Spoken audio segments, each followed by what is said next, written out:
around the world by a monolithic and ruthless conspiracy that relies primarily on covert means for expanding its sphere of influence. It is a system which has conscripted vast human and material resources into the building of a tightly knit, highly efficient machine that combines military, diplomatic, intelligence, economic, scientific, and political operations. Its preparations are concealed, not published. Its mistakes are buried, not headlined. Its dissenters are silenced, not praised.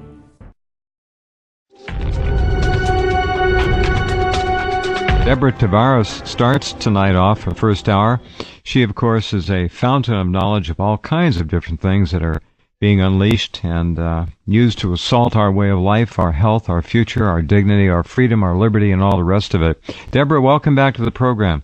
Well, thank you so much, Jeff, for having me back on tonight. And I know that we're going to cover a lot of information. So the very first thing that I'm going to ask everyone to do is go to our website, stopthecrime.net, either during the show or at some point after, and download all of the source documents while you can still get online and download these documents. Keep them on file.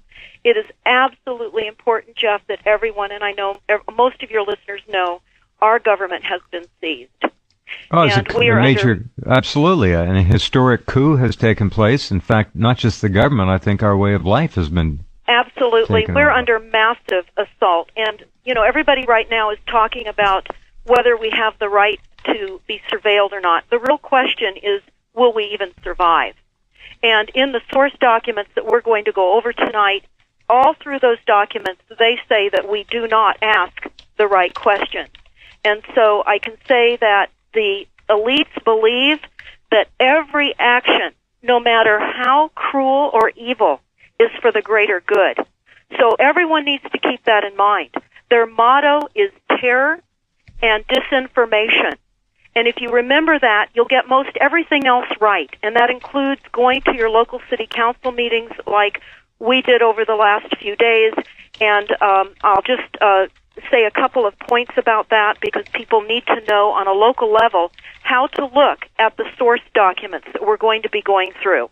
Again, that's stopthecrime.net. That is correct. Right. First, I want to tell everybody this is posted on the website, stopthecrime.net, and it is a nationwide alert.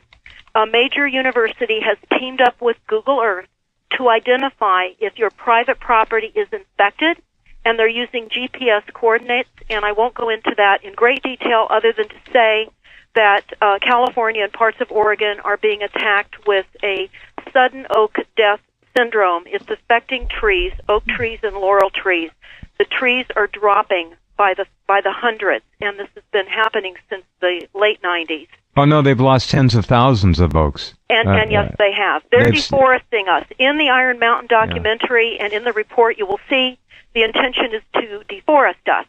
And this sudden oak death syndrome is a cover, a guise for the geoengineering program that is being kept secret, and the government won't discuss that. So look at that on our website. This is an unbelievable thing. They're telling us, Jeff, that when you go door to door to your neighbors to ask them if you can collect dead leaves that look like they may have the sudden oak death disease, then you can put it in a UC Berkeley collection packet.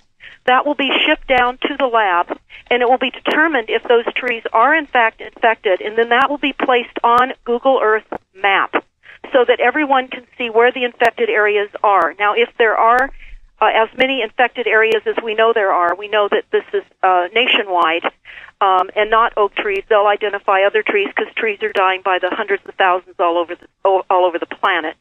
In any event, they say that you track this mold on your shoes, your tires, your bikes, any tools, camping equipment, what have you, and you've got to disinfect everything that you go into the forest with bleach and use a heavy brush. We know that ultimately they're going to restrict access into the parks. This is all a guise. This is the Wildlands Project in action.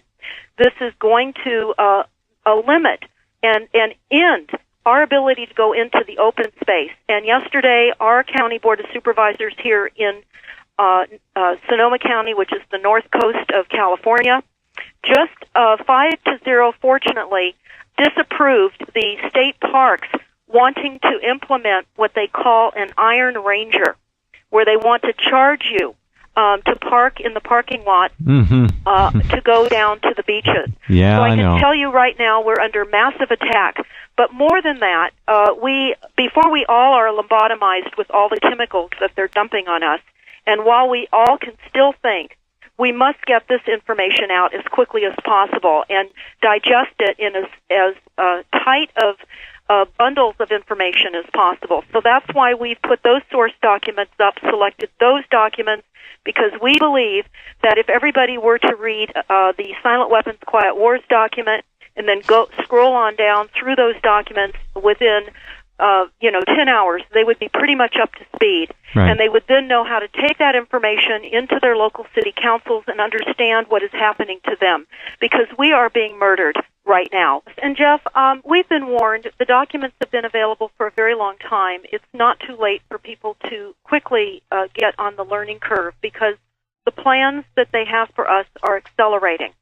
And so as this acceleration continues and as more of their plans are revealed, it's going to be more unimaginable for people. So the sooner the better. We are in a new reality, and we have to move over psychologically into the new reality because of the massive deception that we have been fed and the matrix that we have been in. Well, soon the gap will be too far for people to bridge. Doesn't matter how much is on the Internet. You're right. They just won't be able to believe it. That's why we've got to work quickly. We've got to get this information out. People need to read the silent weapons. And I'm going to read a quote that the FBI director said. He said, "The individual is handicapped by coming face to face with a conspiracy so monstrous he cannot believe it exists. The American mind simply has not come to the realization of the evil which has been introduced into our midst. It rejects even the assumption that human creatures could espouse a philosophy which must ultimately destroy all that is good and decent." That's right, because the controllers are sociopaths, psychopaths. They don't look at morally anything, and in fact they think that morality is a weakness, and they laugh at it. They prey on it because people are hung up on basic moral guidelines. At least they used to be, and that's the problem. Well, they are, and in their documents they will tell everyone that reads them just that. And the quote was from the former FBI director J. Edgar Hoover in 1956. Kennedy also has had some warning quotes as well. They're posted on stopthecrime.net. But I want to move into the silent weapons document after I just go over the fact that, of course, everyone knows that America is under a lawless legal system and the Constitution is no more. We're now USA Inc. Correct. We are being run by mega corporations and mega banks posing as legitimate government, which they're not. And sadly, many still are living with the illusion created by the propaganda media machine, CNN, ABC, NBC, Fox, the BBC, etc.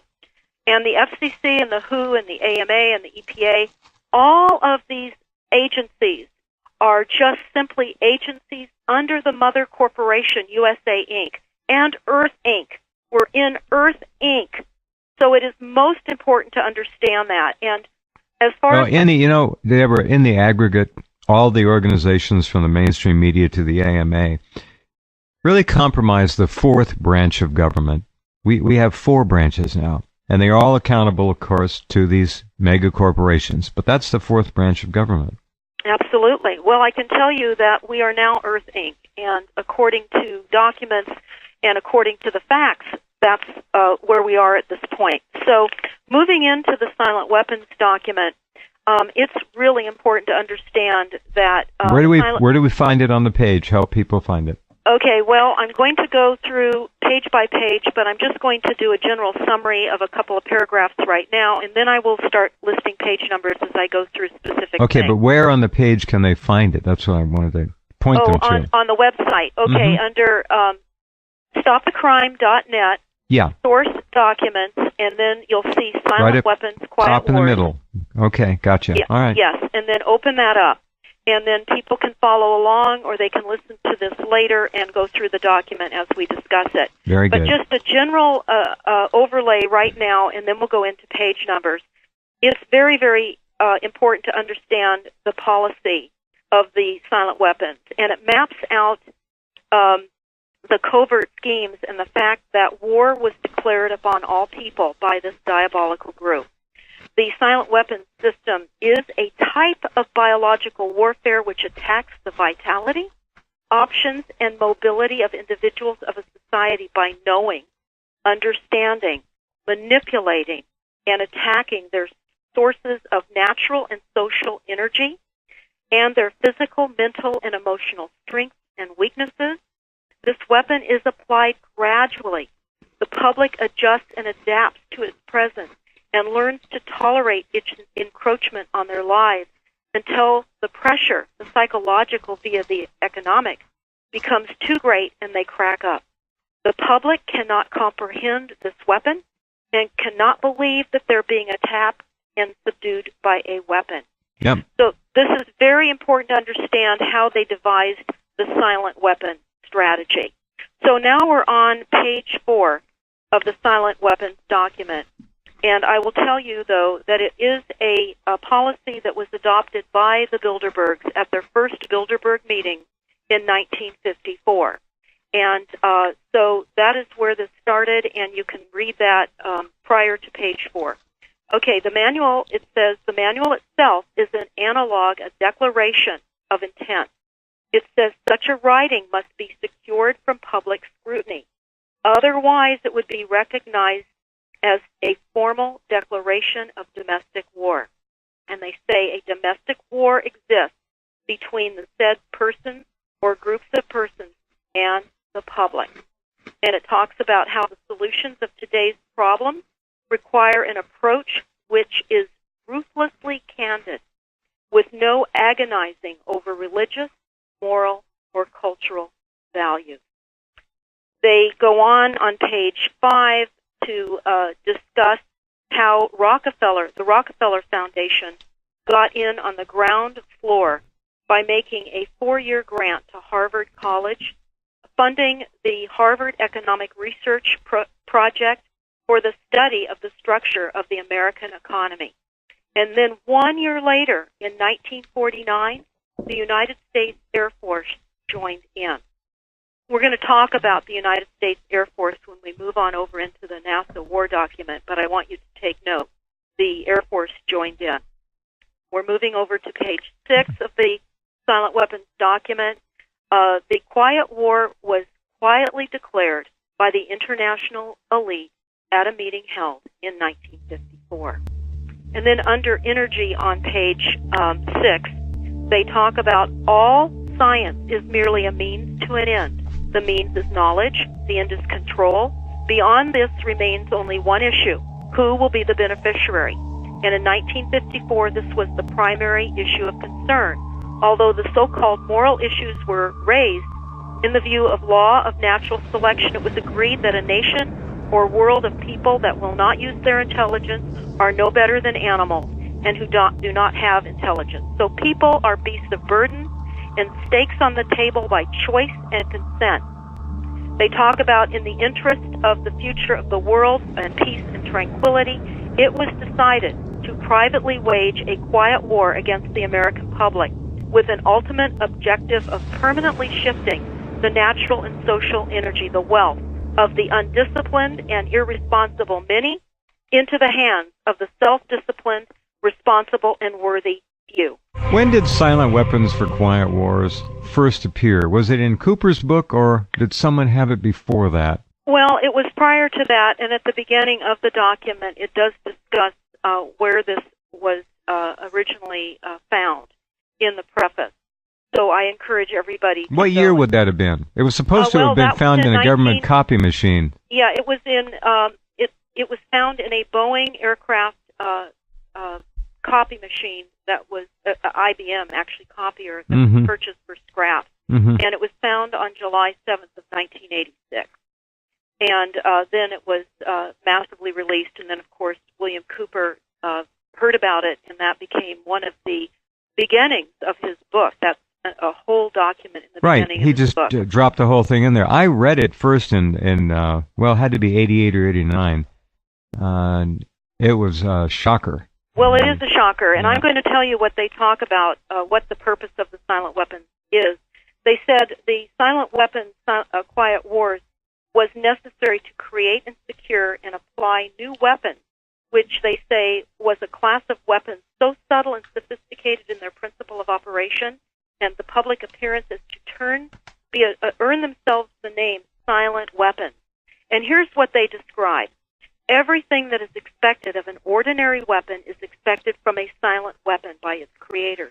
It shoots situations instead of bullets, propelled by data processing instead of chemical reactions or explosives, originating from bits of data instead of grains of gunpowder, from a computer instead of a gun, operated by a computer programmer instead of a marksman, under the orders of a banking magnate instead of a military general.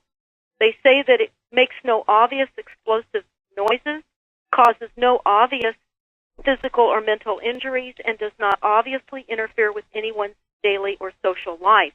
Yet, it makes an unmistakable noise, causes unmistakable physical and mental damage, and unmistakably interferes with the daily and social life, unmistakable to a trained observer. But, Jeff, what I really want to start out by saying is that everyone's got to realize that October 21st of 1945, the U.S. became a charter member of the United Nations, and we relinquished our sovereignty in order to become a charter member. And we no longer have any sovereign. We're not sovereign. Right. And our republic has been lost. And we're no longer under law. We are in a matrix under false pretenses, and we have been lied to and deceived.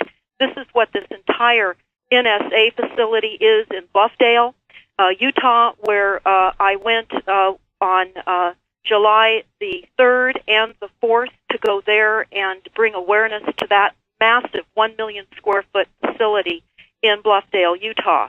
And I can tell you that we will have on our site, as soon as we get it up there, we will have the last footage of a private vehicle driving up the Redwood Road up to the turnaround. What we were able to film before security launched on us and threatened us with fines and detained us for quite some time was... Were these more rent-a-thugs? Were they basically just trying to belittle you? Were they threatening? What was their... Or are they just trying to pretend like they're being properly professional? No, they were absolutely threatening. We drove up from the main road to a turnaround area, and there were only two signs that said you cannot bring guns, animals, unless it's saying I, dog. They said that you needed authorization. So we went up there to ask for authorization and a tour of the facility and explained that we were out of state, that I had heard about the facility, and we wanted to speak to somebody that could give us a tour. He laughed at us and said, "There are no tours here." We said, "Well, certainly with 1 million square feet, you have somebody that can talk to us about what this facility is." He said, "We're here illegally. We want your IDs immediately." And, of course, the driver of our rental car did give his license, but when he asked for mine, I said I wasn't driving. He didn't push the license. But we were detained for about 20 minutes under threat. He walked around the vehicle writing. It looked like he was going to write a ticket. He was talking to somebody, and it was extremely worrisome because we were being absolutely intimidated, Jeff. And when we finally left, after we were able to get some pictures, some photographs of the bronze medallions up there that you can only see if you're in the spot where we were, and we'll be posting that. But as we were leaving, they were in the process of building gates and fencing at the base of the hill. Yeah. So at this point, $2 billion U.S. tax dollars at work. Yeah. Yeah. So at this point, we left, and the following day we did have a rally. It was a peaceful assembly to bring awareness to the NSA facility, and I can only tell you that we marched down the main road There were literally dozens and dozens of police presence, as well as military personnel, and it was quite a photographed moment for sure. What is so important is what we were warned about in the silent weapons document, and this speaks to exactly what Snowden is doing right now. And this is on page 7 of, let's see. No, this is on page 11 of the silent weapons document, and this is very, very important for everybody to hear because it says, since energy is the key to all activity on the face of the earth, it follows that in order to attain a monopoly of energy, which is raw materials, goods, services, and to establish a world system of slave labor, it is essential to have the first strike capability in the field of economics. In order to maintain our position, it is necessary that we have absolute first knowledge of the science of control over all economic factors and the first experience at engineering the world economy. In order to achieve such sovereignty, this is the elite sovereignty, we must at least achieve this one end, that the public will not make either the logical or mathematical connection between economics and other energy sciences or learn to apply such knowledge. This is becoming increasingly difficult to control because more and more businesses are making demands upon their computer programmers to create and apply mathematical models for the management of their businesses. Right. It is only a matter of time before the new breed of private programmers and economists will catch on to the far-reaching implications of the work begun at Harvard in 1948. The speed with which they can communicate this warning to the public will largely depend upon how effective we have been at controlling the media, subverting education, and keeping the public distracted with matters of no real importance. Right. This is absolutely key. And we are absolutely being attacked by a silent weapons system right now. And everybody listening must go to stopthecrime.net to the source documents and read the silent weapons document. Because now we're going to also be talking about the NASA war document here in a bit.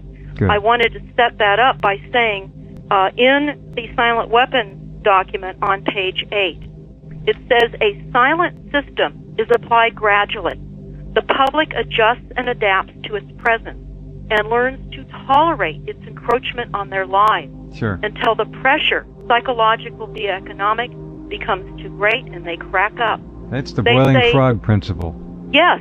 They say the silent weapons system is a type of biological warfare. It attacks the vitality, options, and mobility of the individuals of a society by knowing, understanding, manipulating, and attacking their sources of natural and social energy and their physical, mental, and emotional strengths and weaknesses. And that is what is happening right now.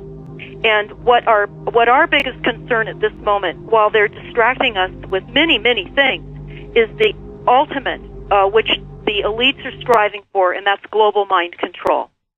I want to also talk a little bit more about the NSA facility that we visited on July the 4th, and I want to talk about a little about quantum computing.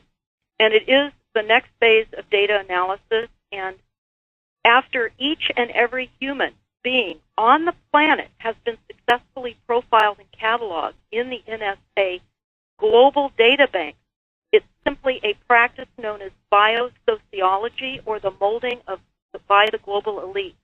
It is what the global elites have been striving for, and in the silent weapons document, it will tell you they were planning the who, where, why, when, and what of each person, and massive data collection. The new revelations now of the IRS is not new news. All of our Congress is inept. They've been taken. We are being run by globalist international banks and mega corporations posing as a government, and it is not. We have been taken, and people need to understand we have lawless laws at this point. When you read the silent weapons document, you will find that they put in position in all places necessary to advance their agenda. And when you look at the Iron Mountain report, which is also on our website, You need to understand we're under a United Nations planned occupation of America, and that plan is to process our families domestically, and we're being conquered right now. And even in the Iron Mountain document, it talks about how they are going to circumvent the Constitution, and they have. So everyone needs to at least get to those documents immediately, get caught up. We have been lied, misinformed, and we have been absolutely put in a fear-based reality. That is how this illusion has gone to the extent that it has. The globalists operate on two facts: to create fear that is equal to loss of life and loss of lifestyle, and to massively create and cause disinformation. And when we look at what has happened at the NSA facility, one of the main concerns with this NSA facility, besides gathering data on every single one of us, which is also under the United Nations Agenda 21 or Future Earth Protocol, it's a global inventory, and that's what they're doing right now. They're inventorying our food supplies. They're sending insurance companies out to our properties with GPS devices to locate. Yes, they are. To locate fruit trees. Under the USDA. So the most important thing is we cannot concede, we cannot permit, and we cannot comply to this massive data collection. We've got to stay out of it as much as possible. But one of the most disturbing aspects of the quantum computers with the NSA facility is that it can interfere with encrypted codes, and all encrypted codes will become obsolete. They say the quantum computers are specifically designed to crack even the most sophisticated encrypted codes on the planet. And this means that if the NSA cartel criminals desire it, they can steal everything, not only all of the nuclear launch codes, but our medical records, our tax records, bank accounts. We have cameras on every single street corner, on our roads, on buildings. They are everywhere.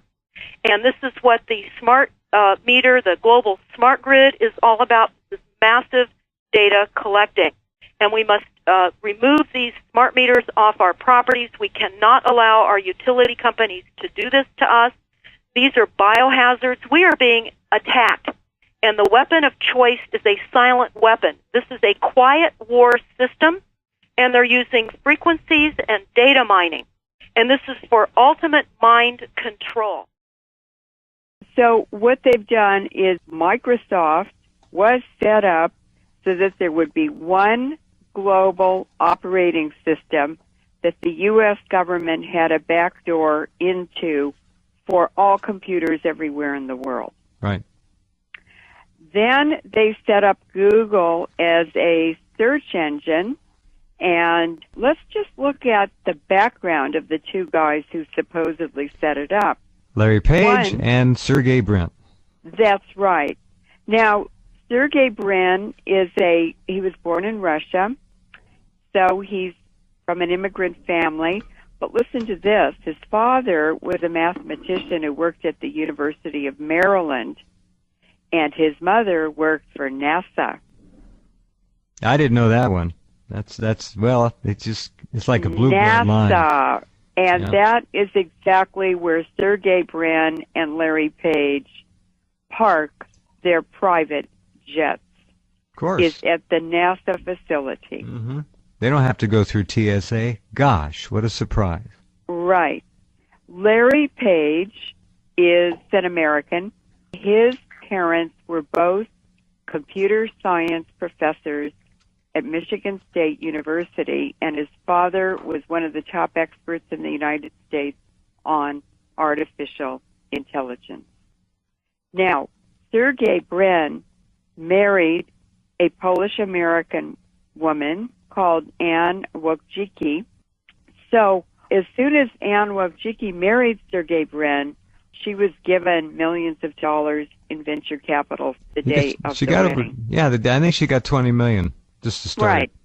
That's right. All right, hold on. Lorraine Moret is our guest tonight, a longtime friend of good people everywhere on the planet. Her work on depleted uranium, of course, really knows no bounds and needs not much of an introduction. She's talked about it too many times to count around the world and on this program as well. We're talking about Google and DNA and control. Next time you hit the Google search function, just keep in mind that your finger is doing a lot more than simply looking up information. You're helping to propel a monster on the planet. It is a beast. It's unbelievable what's going on. Go ahead. It's unbelievable. And what I want to emphasize is that Google, Microsoft, Facebook, and the social networking websites, all of them. eBay, Skype, Google Mail, Yahoo Mail, PayPal, these are all the same entity. They're all integrated. They get bought and sold and traded around. These are all U.S. Navy and military operations. Now, I know a physicist who told me that they were tracking people in the lab by the electromagnetic frequency emitted by individuals' DNA. In other words, every living thing is an antenna that transmits and receives. We're an electrical system, and the DNA in every living thing has a unique frequency and signal. That is what they're using, what they're focusing on, and what they're weaponizing to completely control us. The DNA Human Genome Project was carried out at the Lawrence Berkeley National Lab, where I was a staff scientist for 5 years. But the Lawrence Livermore Lab, Los Alamos National Lab, these are all nuclear weapons labs, were also involved. That means the military, because the nuclear weapons labs exist for the Pentagon, and the Pentagon exists for the oil companies. So the Human Genome Project was set up and well-funded to experiment and to research and to describe the human genome. Now, how would they use that?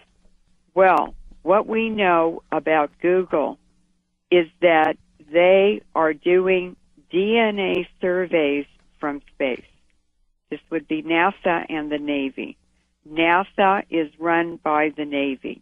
They have been tracking and identifying isolated populations, for instance, in the Amazon, who have never had contact with Western people. These are villages of isolated people who are still living their traditional hunter-gatherer lives, right? And they've never seen a Westerner. That's not just humans. They are also doing a global species survey, and I've been tracking this for 2 years and noticed that many new species are being discovered, and it seems to be on a grid system. So they're doing a survey from space, and they went down the west coast of South America and then came up the east coast, and now they're in Southeast Asia. And if you watch in the news, about once a week they come up with a new article and photos on new species they've discovered. This is part of the United Nations Agenda 21 program, which is to identify all species and to do a complete global inventory of humans and animals. And what David Rockefeller has said about Agenda 21 is that in the end, we're going to have a chip on every person, and they will only be allowed to take out of the system what they put into it. If you work 12 hours a day, you're allowed to take 12 hours of something of value out of the system, but nothing more. What is going on? The J. Gregg Venter Institute, which you sent me the article, right, has their mission as, quote, to forge new life forms. unquote. And they are also involved in manipulated computer code on DNA. What does this mean? Well, Dr. Helen Wallace from GeneWatch in 2002 said, we are in great danger, and she described this as a massive DNA database by the back door. Now, what this does sociologically, it begins to set up a caste system here, which we already have, but this is a different way of doing it. I don't know where it's all going to go, but it's clearly hurtling forward at a pace that is pretty damn scary if you understand the potential of control here.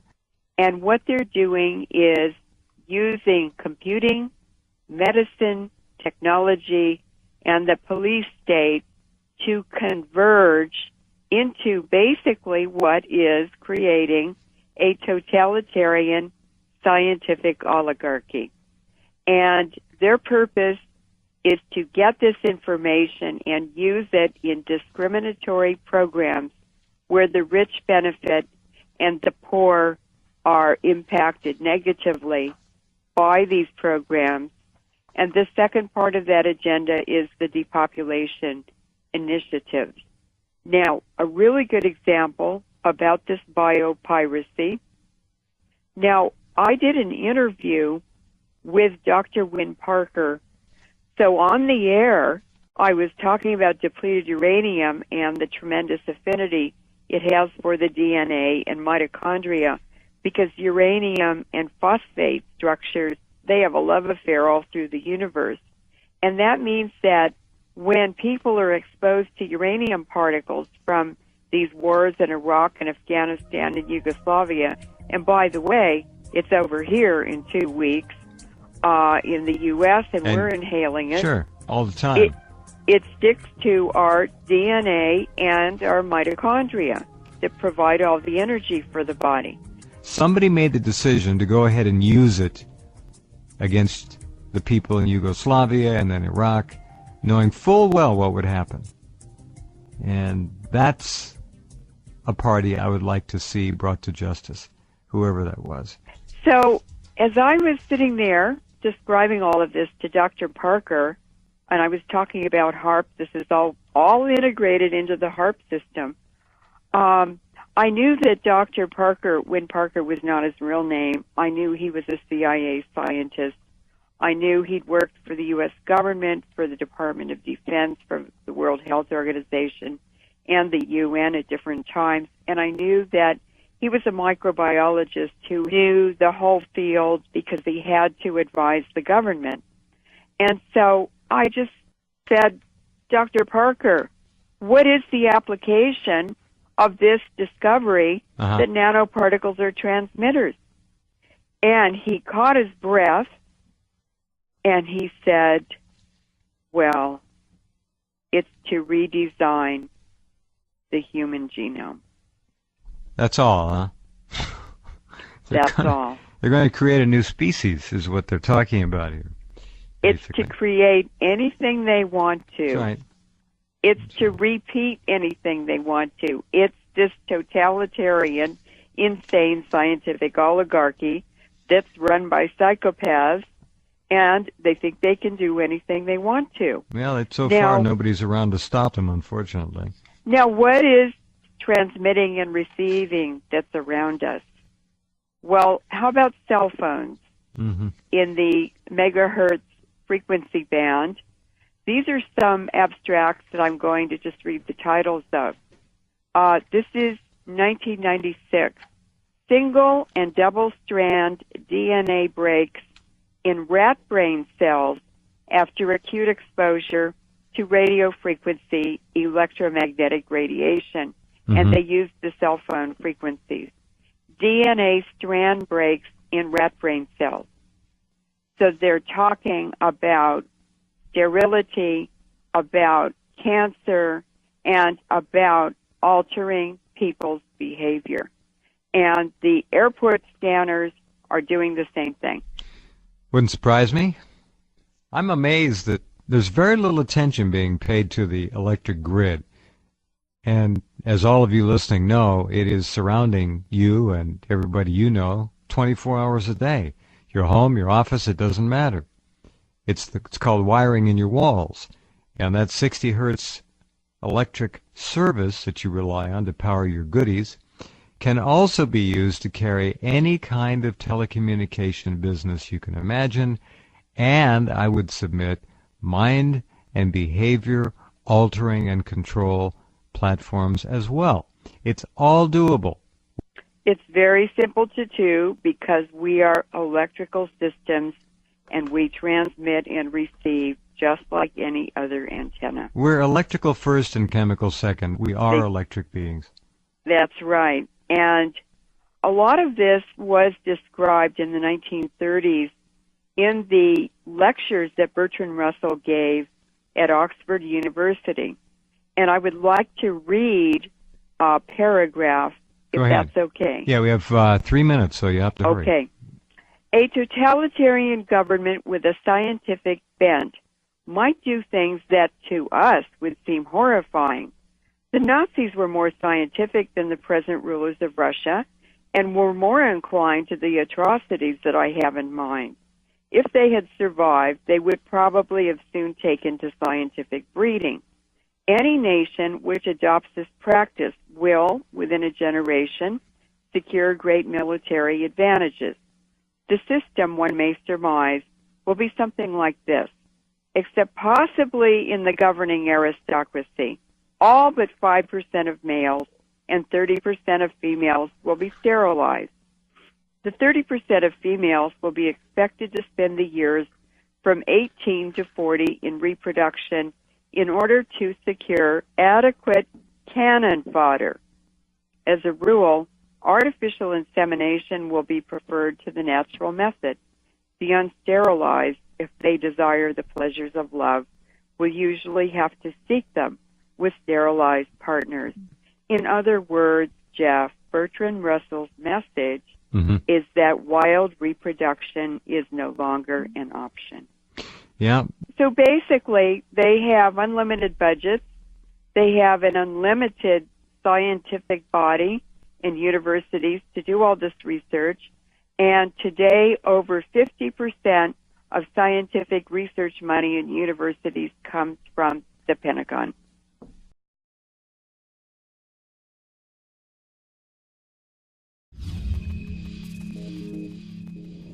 It used to be that your privacy was invaded by people breaking into your home, listening to your phone calls, opening your mail.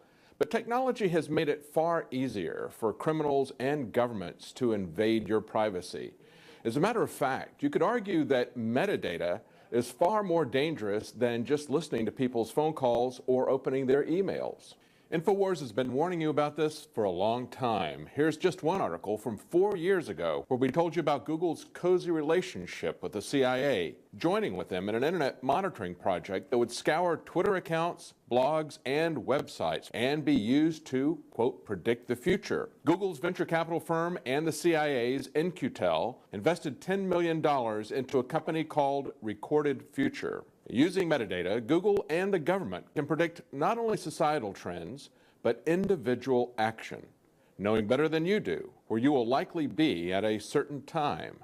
That's being done with metadata, not with your phone calls or your email. But now the surveillance state gets far more intrusive and sinister. Not content to invade your home, your mail, your computer, the government has been working for decades on ways to invade your mind, monitoring your thoughts, controlling your actions, even implanting or changing your memories. And InfoWars has been pointing this out for a long time as well. Look at this article from 11 years ago. Now if you Google it, you'll easily find over 349,000 results in less than half a second.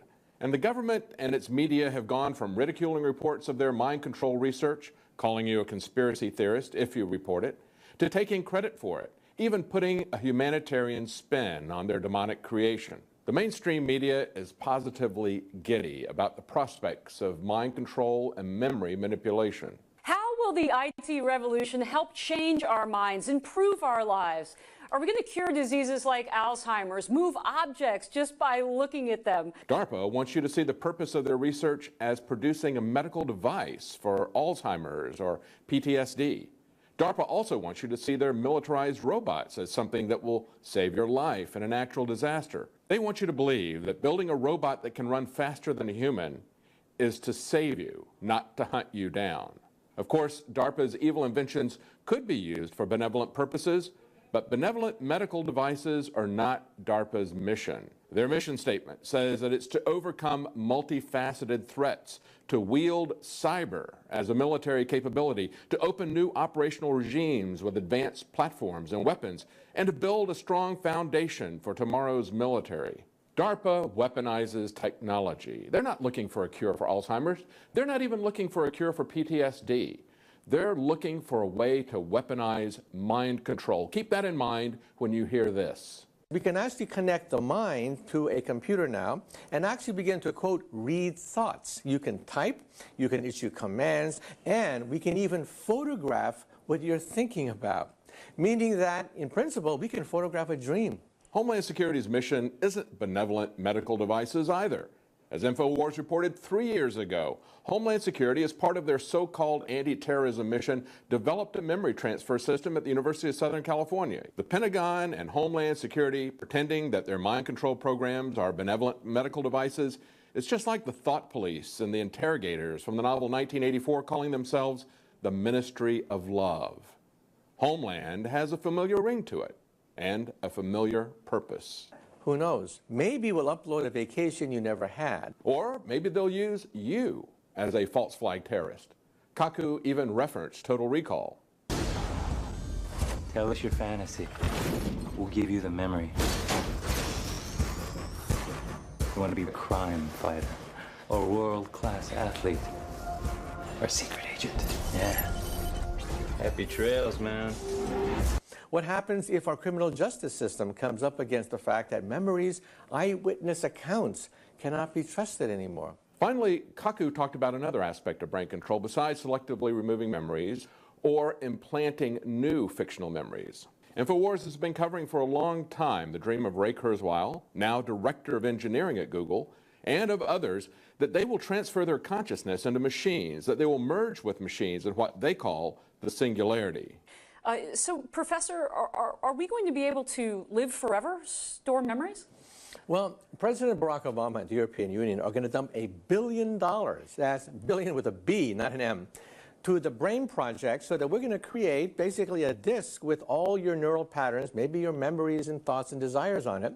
The short-term goal is to cure mental illness, one of the great scourges of the human race. But long-term, if you die, in some sense, your genome and your connectome will live on forever. The real singularity is the merging of global corporations with global government in order to enslave you. We've already seen a huge upswing in prosperity because of the IT revolution. The kind of things that you're talking about, though, sound like they could expand our economy, improve our lives. They see you as lab rats. They will offer you some temporary beneficial benefits in order to get you to accept their brain and memory technology. But it will be the instruments of your enslavement.